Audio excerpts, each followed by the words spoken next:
자, 반갑습니다. 주식학교 가족 여러분.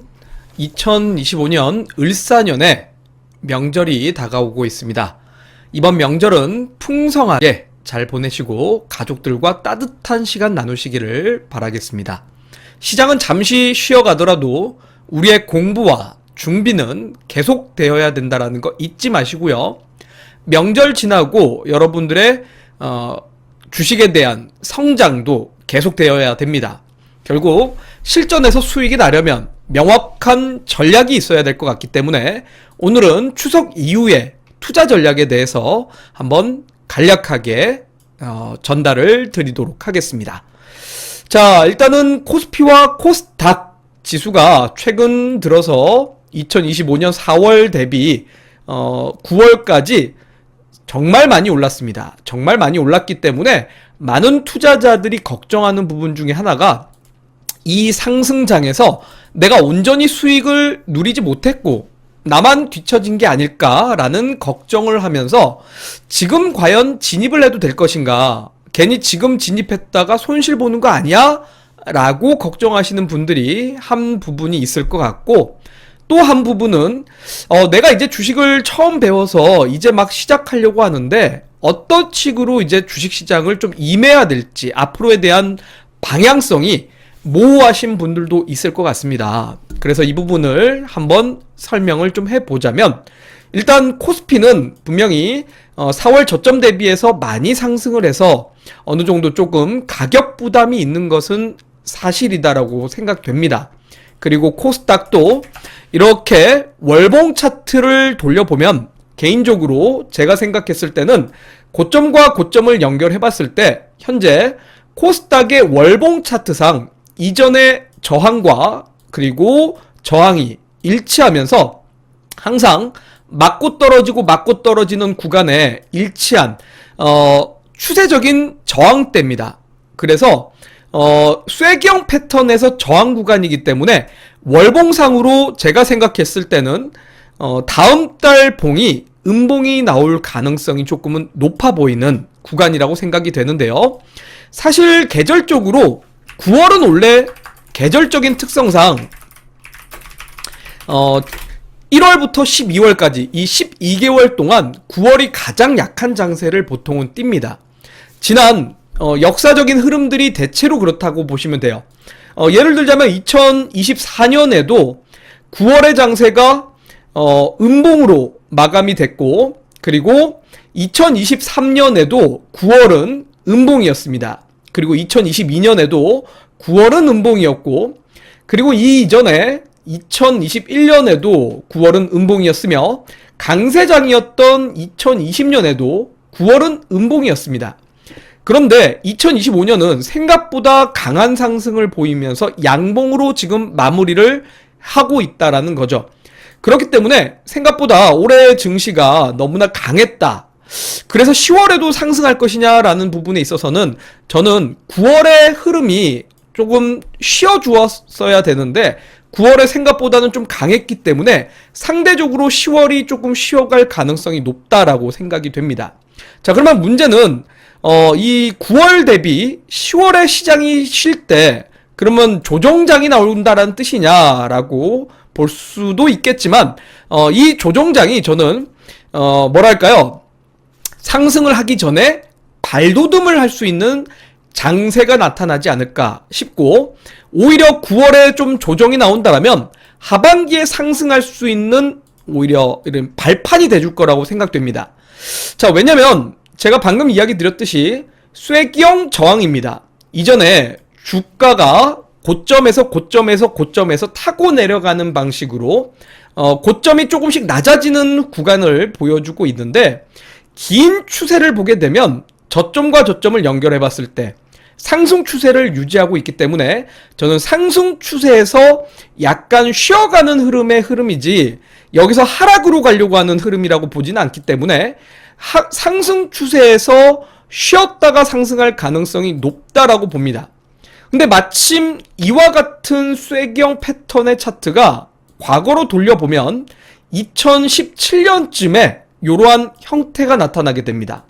2017년에도 고점을 기록한 이후에 조금씩 고점이 낮아지면서 요렇게 쐐기형 패턴을 보였으며 저점은 높여지고 고점은 낮아지는 쐐기형 패턴입니다.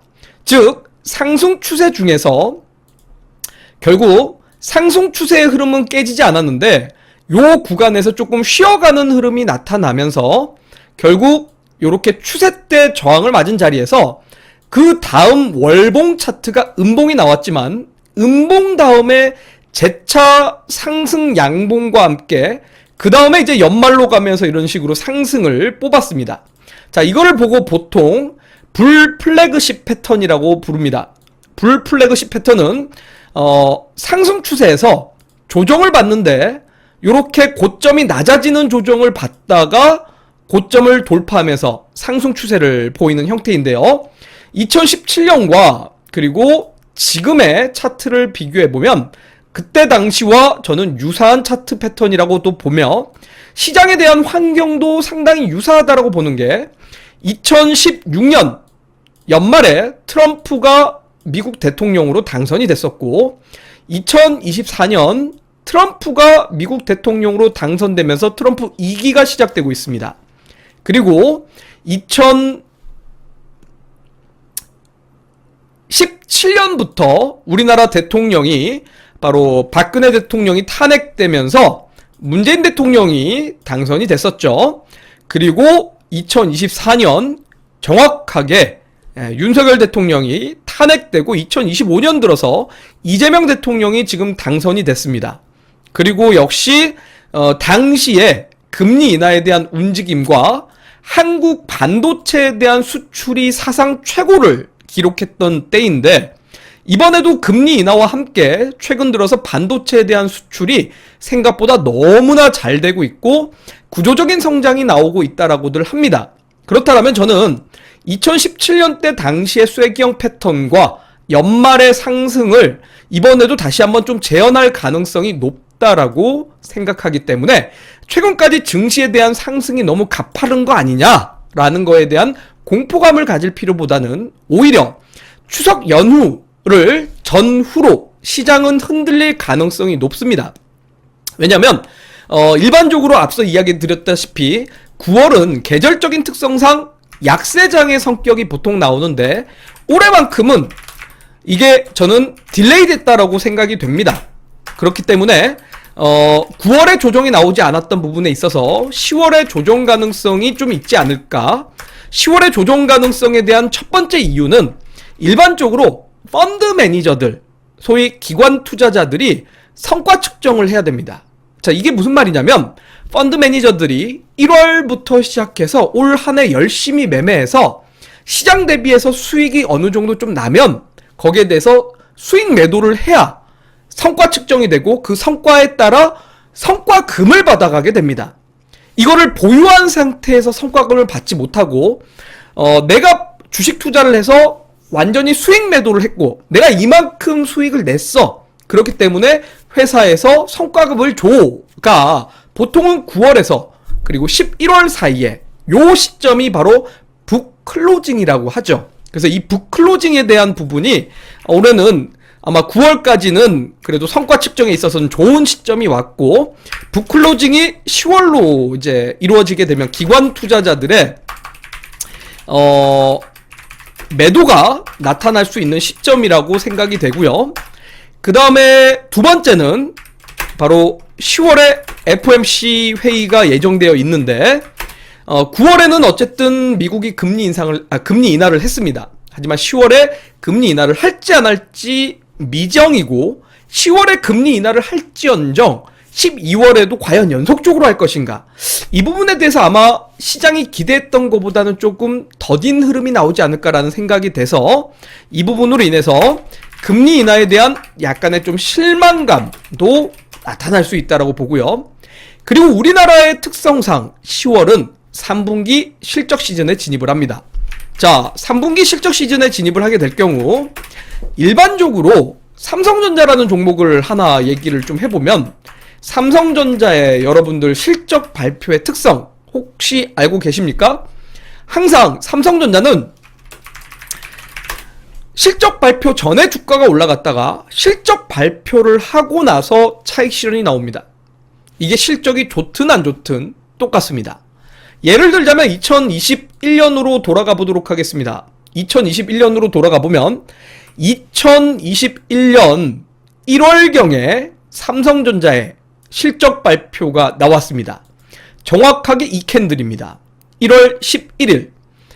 삼성전자가 당시에 사상 최고 실적을 발표했는데 오히려 이 캔들이 나온 이후로부터 삼성전자는 차익 실현이 나오면서 그 이후로 지금까지 하락하면서 저 고점을 회복하지 못했습니다.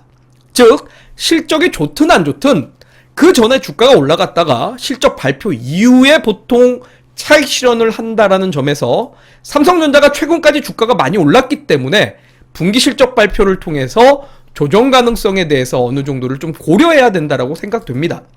자, 그러면 이 삼성전자가 2021년처럼 떨어진다는 거냐가 아니라 저는 앞서 이야기 드렸듯이 오히려 시장의 환경은 여러 가지 환경상 2017년과 유사하다.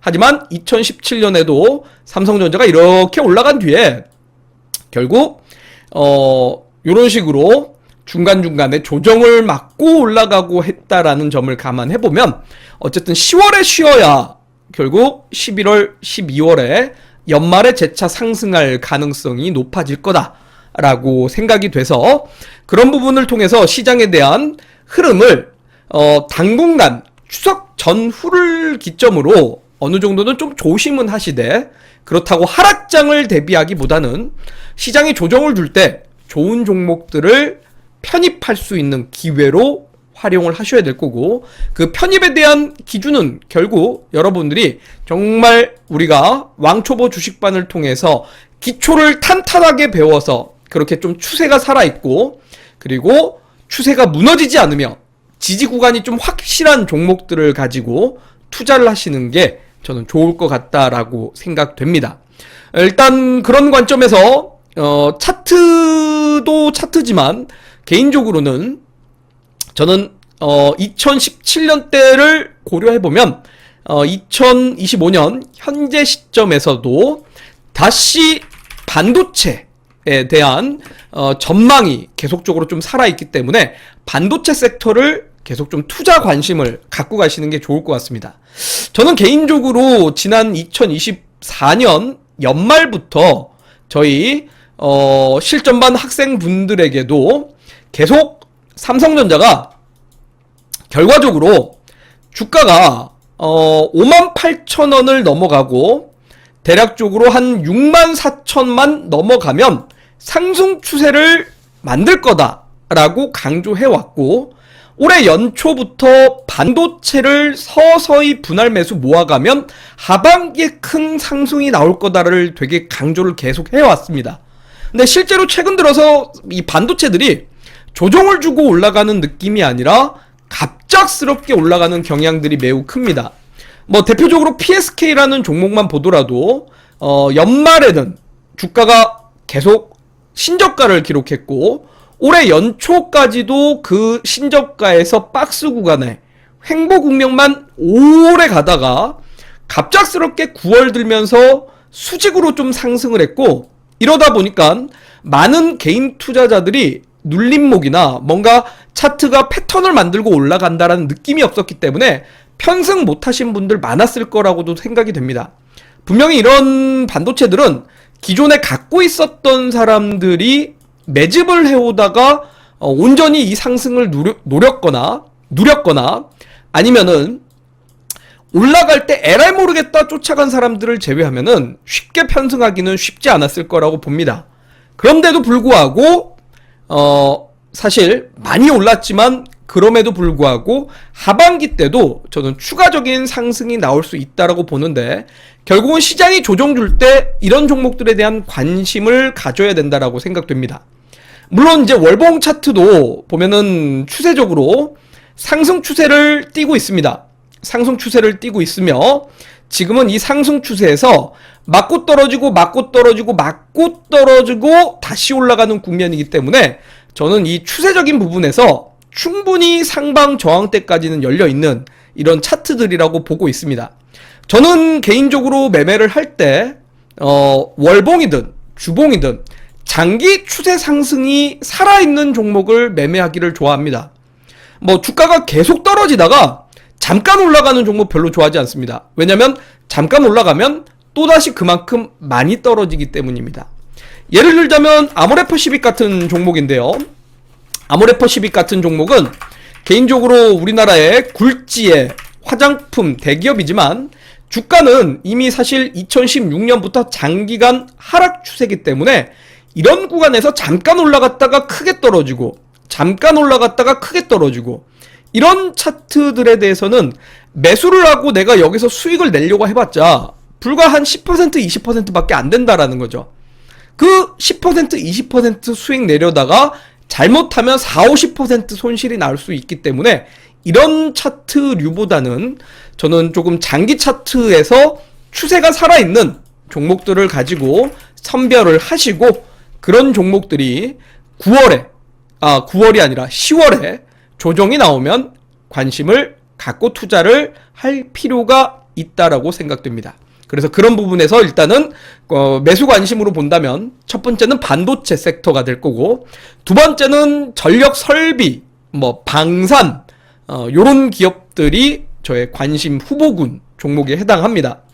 예를 들자면 하나오션 같은 경우도 제가 2024년 4월경에 종목을 발굴했던 종목입니다. 이 종목을 발굴했었던 이유는 2023년 고점 대비해서 주가가 오랜 시간 하락을 하면서 대략적으로 10개월 동안 하락했지만 요때 당시에 거래량을 동반한 전고점 돌파와 함께 전고점 돌파로 추세 상승 전환을 했기 때문인데 그리고 정확하게 2024년 요 시점이 월봉 차트로 바꿔봐도 주가 차트가 이전에는 하락 구간에서 요렇게 장기간 하락 추세를 보이다가 고점 돌파를 앞둔 시점이었기 때문에 야 이거는 상승 추세로 갈 가능성이 높겠구나.